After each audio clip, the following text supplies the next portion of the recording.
Welcome to the Information Security Forum podcast. I'm your host, Tavia Gilbert, coming to you this time from my home recording studio in Brooklyn, New York. ISF Managing Director Steve Durbin is, for the very first time, not in the studio with me today. Instead, Steve will join me in conversation from his home outside of London. We wanted to bring you a conversation today about best practices for working from home, a topic with global relevance as workforces are suddenly adjusting to working with greater independence, in greater isolation, and hopefully with greater interconnectedness than ever before.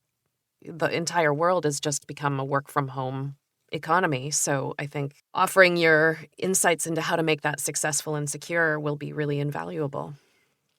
Yeah, I think the other thing about it is that there is a people element in this which everybody seems to have forgotten, and that is that people are quite naturally social animals. Mm-hmm. And so to tell them that they can't socialize is, if you try to do that for a long period of time, has a huge impact. And how big of an adjustment is that going to be for companies that haven't been thinking about their employees' emotional well-being and emotional health in such a direct way? Do you think they'll be able to shift into that kind of thinking? I think that it's going to go through different phases. I think that's the reality of it. I think that it's going to start at the moment, which is where we're at with the technical phase. So do we have the right equipment? You know, have we given enough laptops or whatever it is out to staff? Are they able to access the systems? Should we be putting in a virtual private network? Should we be doing something else? So all of that technical stuff is, I think, where we're at the moment. Then I think within a very short period of time, people will start to move into the productivity phase. And I think then we'll get to some of the people issues after that. So I don't think we're at the people stage yet, which I think actually is a mistake. I was just going to ask. The people piece comes first. So if people wanted to recalibrate and put their people first, starting with that emotional health component is really key. So what would you have leaders do differently rather than focus entirely on the technology right now? I think you have to understand the environment that you're putting people into. So we're asking people to do things that, for very many, they have never done before. And I think that there is all too often something of an assumption that we're all used to working from home or remotely because we have mobile phones and all of that kind of thing. And the reality is very different. If you think about an office environment, your day to day is interrupt driven. You may have a number of meetings that you go to, but for a lot of people, it's all about social interaction. It is that interrupt-based environment. You then put people out into their homes, and there is an expectation that they're going to deliver to the same level, I think, by a number of organizations, because how hard can it be? You simply change the location, right? Mm-hmm. And provided they can access the systems, then off they go. And so I do think it's about understanding how you combat the remote element, how you provide advice and guidance to people about what they should be doing, how they should be working. You know, you shouldn't be online all day. Mm-hmm. I personally think that we need to see a move back to the old days of batch working on the internet, so because that breaks the day up for you. You know, if you're constantly online, you're constantly going to be doing a number of different things, and that means that you're not getting the interrupts that you do in your normal office environment, and so your concentration level will lapse very, very quickly, and your productivity will fall. So it's all about breaking up the day, and I think recreating an environment that you're comfortable with at the individual level that has those interrupts. So you may want to make a few phone calls, for instance, in the course of things. If you're using something like Teams, you probably want to make sure that your camera is turned on so that you're actually seeing somebody. Mm-hmm. Now, we're starting to get into some areas here that go counter to perhaps some of the security advice that we've traditionally given. You know, don't use your camera. You know, make sure that people can't access the camera, all that sort of thing. And here I am saying you should actually turn it on and you should be using it right. Very much more readily than perhaps you might otherwise do. And it's simple things like, you know, building in a break for coffee, for lunch. If you happen to be lucky enough to live in a country that still allows you to go outside, go for a walk. Yeah. You know, it isn't all about the laptop, the screen, and those are just some of the people things. Right. I think we've all or many of us have been on screen constantly pre-pandemic, and it wasn't good for us before. So even more now, when there's a lot of pressure, so much uncertainty, having real intentional boundaries with the screen will be really important. And I think it's also going to be key for leaders to model that behavior, to not set the expectation that their employees will suddenly have moved into an 18-hour workday because they're just constantly wired. What will you do to communicate with your own team about the best practices, or how will you stay in touch with your workforce? From an HR perspective, our HR director has sent out guidelines along the lines of that I've just been talking about. We have made sure that people have the right environment at home, so they've got the right equipment, which is hugely important. We've also made sure that there are ways in which they can remain in contact with their teams. So team leaders, for instance, organising regular check-in calls. And, technology is great from that point of view. You can use Teams, you can use Skype, you can use a variety of other different things. Mm-hmm. But it's about building those in.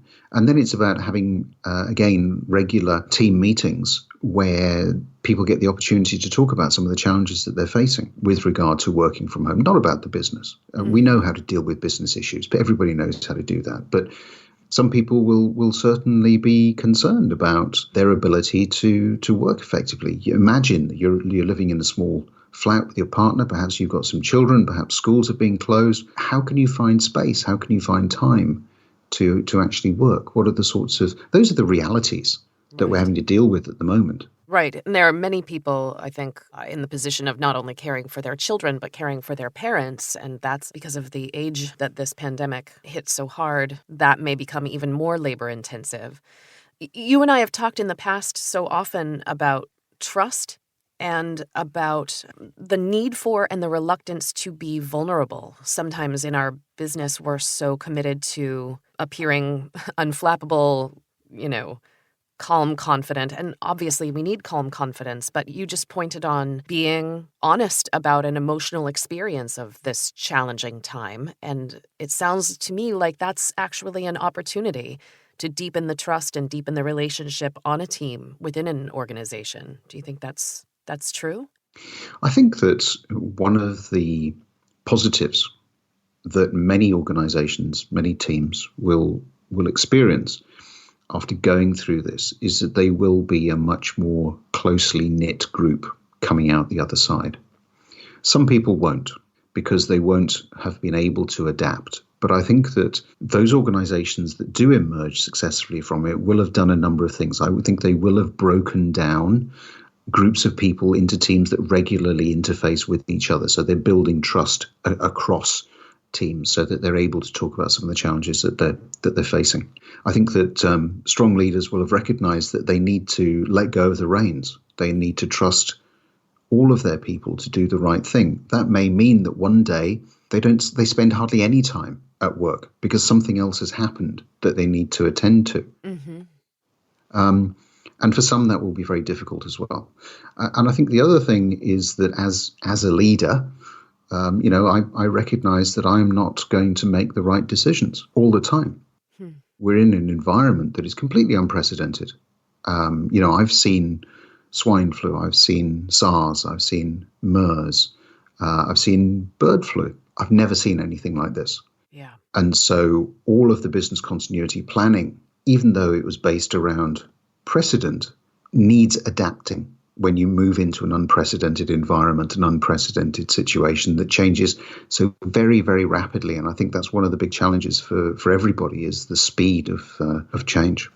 It is mind-boggling that things are changing not by the day, but even by the hour. It can be a little overwhelming, but the ISF has offered some tips for how to make this very rapid shift into home working. We've talked a bit about choosing the right environment, which I think is very important. Is there anything else that you want to add about what the right environment for homework might look like?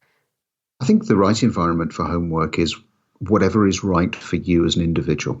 So I'm not going to get judgmental about people who like to do their home working at the kitchen table, for instance, or, versus somebody who has the luxury of having a specific home office that they can use. The reality is that different people have different setups in their homes, and they're going to make the best of it, and they're going to come up with whatever works best for them. So the important thing is that the individual chooses the right environment and sticks with that environment. So, do use the same room or the same location, because you'll get used to it, and you'll be able to improve that little environment that you're in day by day. Mm-hmm. So I think that's the only thing I'd say about the environment. There's also password hygiene, I think, that's important.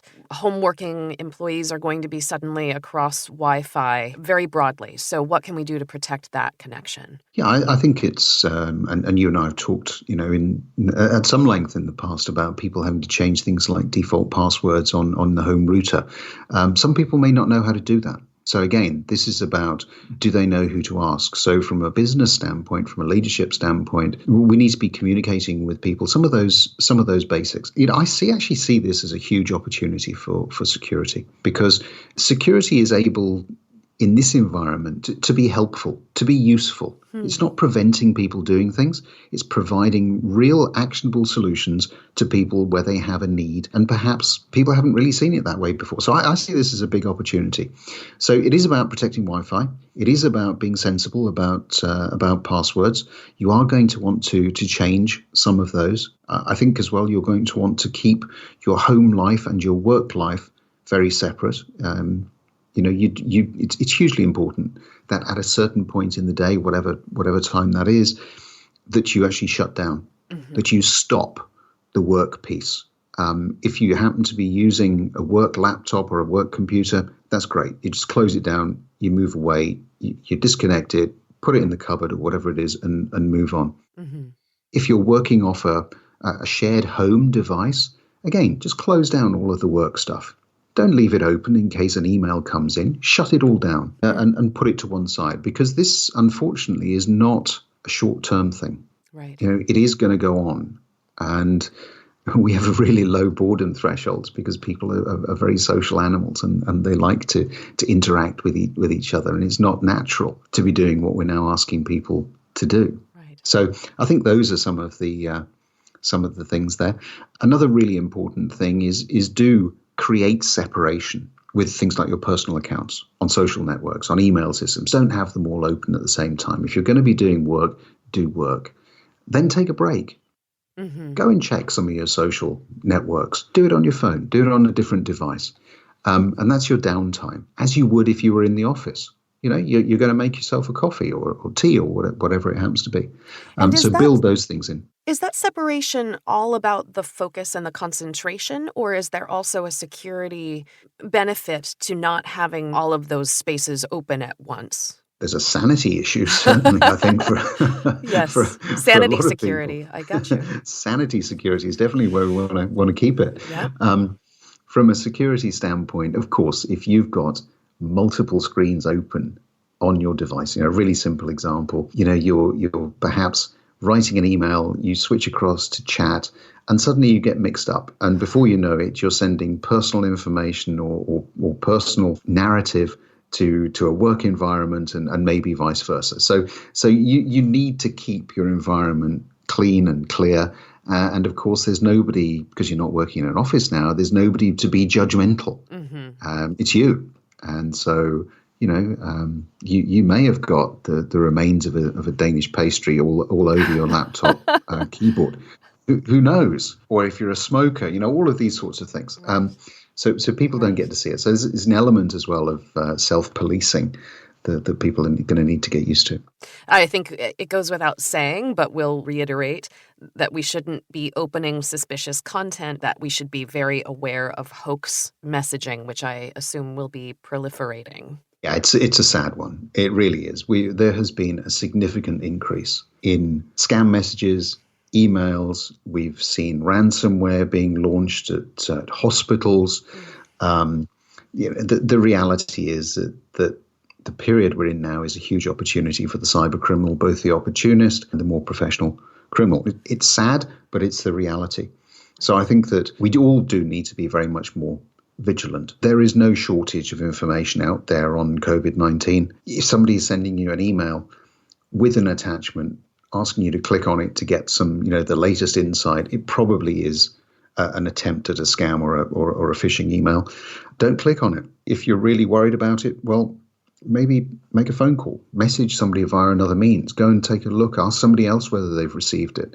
I think the key to all of this as well is trying to recreate your own virtual office environment. So what would you normally do if that happened? You'd probably turn to a colleague and say, hey, look at this. What do you think? Right. So pick up the phone a colleague and say, hey, I've just got this email. What do you think?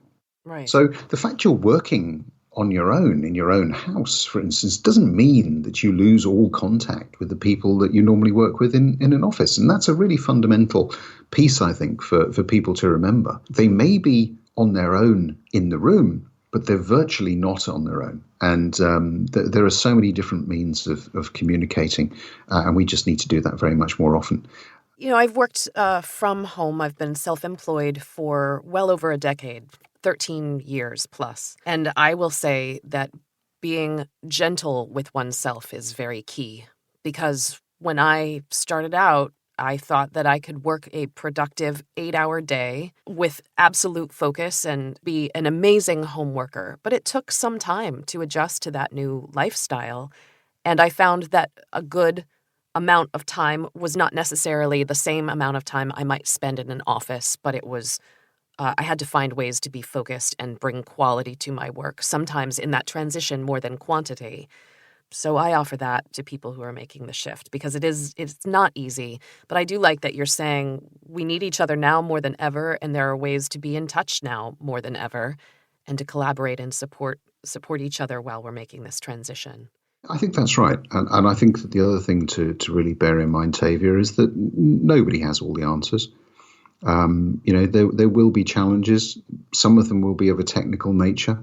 You can't access something, or the infrastructure isn't working the way that it might. I was on a webcast just this morning where the infrastructure wasn't at its best, but everybody recognized that it wasn't an individual. It was the fact that there was a lot of traffic that was flowing across the infrastructure. It was being stressed, and that was one of the byproducts. So I think that, again, perhaps almost paradoxically or counterintuitively, people are becoming also a little bit more tolerant, because if that had been the case just a few weeks ago, people would have said, you know what, this isn't working for me. Let's just cut it. Let's just move on and go and do something different. But we all stuck with it and got some real solid value out of that. So I think that there is an element of tolerance that's coming in as well, which is nice to see. It is. It is. Well, I'm glad that you and I will continue our conversations without interruption, and that we have upcoming great interviews as well. So it's a new experience to not be right across the desk from you, but we're right across the ocean, so it's virtually the same. That's right, virtually though.